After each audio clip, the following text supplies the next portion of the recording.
உங்களை அன்புடன் வரவேற்பது உங்கள் டிஎஸ்எஸ் ஸ்டுடியோஸ். ஃப்ரெண்ட்ஸ் எல்லாம் சூப்பராக இருப்பீங்கன்னு நினைக்கிறேன். பொதுவாக நம்ம ஒரு பிரயாணத்துக்கு பயன்படுத்துகிற பல வகையான ஊர்திகளில் கால் டாக்ஸி அப்படின்னு சொல்லக்கூடியது இன்றைக்கி ஒரு முக்கியமான இடத்துல இருக்குது.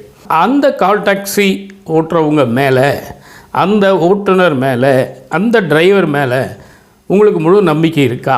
சொன்ன டைமுக்கு வர மாட்டாங்க, அடாவடியாக பேசுவாங்க, மீட்டருக்கு மேலே காசு கேட்பாங்க, அப்படி இப்படின்னு நம்ம சொல்லிகிட்டே இருக்கோம் இல்லைங்களா?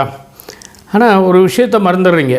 போய் இறங்குற வரைக்கும் உங்களுடைய உயிர் அவர் கையில் தான் இருக்குது. எவ்வளோ பாதுகாப்பாக, பொறுமையாக, பத்திரமாக கொண்டு போய் சேர்க்குறாங்க அப்படிங்கிறதையே நீங்கள் மறந்துடுறீங்க. இன்றைக்கி பாருங்கள், அந்த மாதிரி கால் டாக்ஸி ஓட்டுற ஒரு நண்பரை சந்தித்தேன் தற்செயலாக. அவர் பேர் திரு முருகேசன் அப்படின்னு பேர். ஊட்டியை சேர்ந்தவர், தற்சமயம் கோவையில் தங்கி வேலை பார்த்துட்ருக்காரு. அப்போ அவர் 2 விஷயம் சொன்னாருங்க. ஆச்சரியமாக இருந்தது, ரொம்ப ஆச்சரியமாக இருந்தது. ஒரு அம்மாவும் ஒரு மகளும் இந்த டாக்ஸி புக் பண்ணியிருக்காங்க. வீட்டில் போய் பிக்கப் பண்ணுறாரு. கேஎம்சிஹெச் ஹாஸ்பிட்டலில் கொண்டு போய் அவங்கள விடணும். அந்த அம்மாவுக்கு ஏதோ ரொம்ப உடம்பு முடியல, தவிக்கிறாங்க கிடந்து. அதுக்கேற்ற மாதிரி இவர் அந்த டிராஃபிக்கை அனுசரித்து சீக்கிரமாக கொண்டு போய் அங்கே இறக்கி விட்டார். 1 நிமிஷம் ஆச்சு, 2 நிமிஷம் ஆச்சு, 3 நிமிஷம் ஆச்சு, 5 நிமிஷம் வரைக்கும் ஆச்சு. அந்த பணம் போகவே இல்லை. 5 நிமிஷம் கிட்ட ஆனோன்னா அந்த பொண்ணு டென்ஷன் ஆகிடுறாங்க. அடே, டாக்ஸிக்கு பணம் கொடுக்காமல் எப்படி உள்ளே போகிறது? இந்த அம்மா வேறு துடிச்சிட்ருக்கே, சீக்கிரமாக வேறு போகணுமே அப்படின்ற மாதிரி ஒரு குழப்பத்தில் இருக்காங்க. இவர் 5 நிமிஷம் பொறுமையாக பார்த்துட்டு, ஏம்மா என்ன ஆச்சுன்னு கேட்க, தெரியலைங்க, என்னமோ போக மாட்டேங்குது இந்த பணம், ஏதோ நெட்வொர்க் ப்ராப்ளமா என்னன்னே எனக்கு புரியல அப்படின்னு சொல்ல.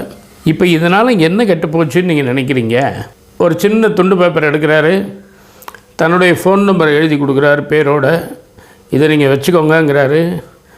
உங்களுடைய நம்பரை எனக்கு சொல்லுங்கங்கிறாரு. அந்த நம்பரை இன்னொரு துண்டு பேப்பரில் எழுதிக்கிறாரு. நீங்கள் போயிட்டு வாங்க, ஆஸ்பத்திரி வேலையெல்லாம் முடிஞ்சிட்டு நிதானமாக இருக்கும்போது நீங்கள் தாராளமாக எனக்கு ஜிபே பண்ணுங்க அப்படின்னு சொல்லிட்டு வந்துடுறாரு. அந்த பொண்ணுக்கு நம்பிக்கையே வரல. அவர் மொத்த பணத்தையுமே நீங்கள் மொல்லமாக அனுப்புன்னு சொல்லிட்டு போயிட்டார். சரியாக மறுநாள் காலையில் அந்த பொண்ணு அந்த பணத்தை இவர் ஃபோனுக்கு அனுப்பிச்சிட்டு ஒரு ஃபோன் பண்ணி சொல்லிடுச்சான். இப்படி கூட நீங்கள் கேள்விப்பட்டிருக்கீங்களா? நான் இன்றைக்கி தான் கேள்விப்பட்டிருக்கேன். இன்னொரு சமாச்சாரம் சொன்னார் பாருங்கள். இவர் கரெக்டான ரூட்டில் போயிட்டுருக்காரு, ரூல்ஸ் பிரகாரம் போகிறாரு. எதிர்த்தாப்பில் ஒரு கார் வருது, பல கோடி மதிப்புள்ள காராக அது பார்த்தாலே அப்படி தான் இருக்குது, கப்பல் மாதிரி இருக்குங்கிறாரு. அதில் ஒரு வெள்ளையும் சொல்லையுமா ஒருத்தர் ஓட்டிகிட்டு வராரு. அவர் தான் ஓனராட்ட தெரியுது.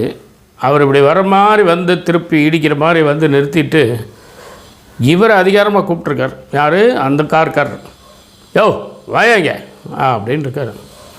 இவர், சொல்லுங்கள் ஜமீன், கோச்சிக்காதீங்க ஜமீன் அப்படின்னு இவர் பவ்யமாக போய் அவர்கிட்ட பேசினோடனே அவருக்கு என்ன பண்ணுறதுனே தெரியாமல் சரி ஓ அப்படின்ட்டாரான்.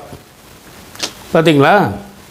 அப்போ அவர் சொல்ல வர விஷயம் என்னென்னா, தப்பு என் மேலே கிடையாது, அவர் மேலே தான் தப்பு.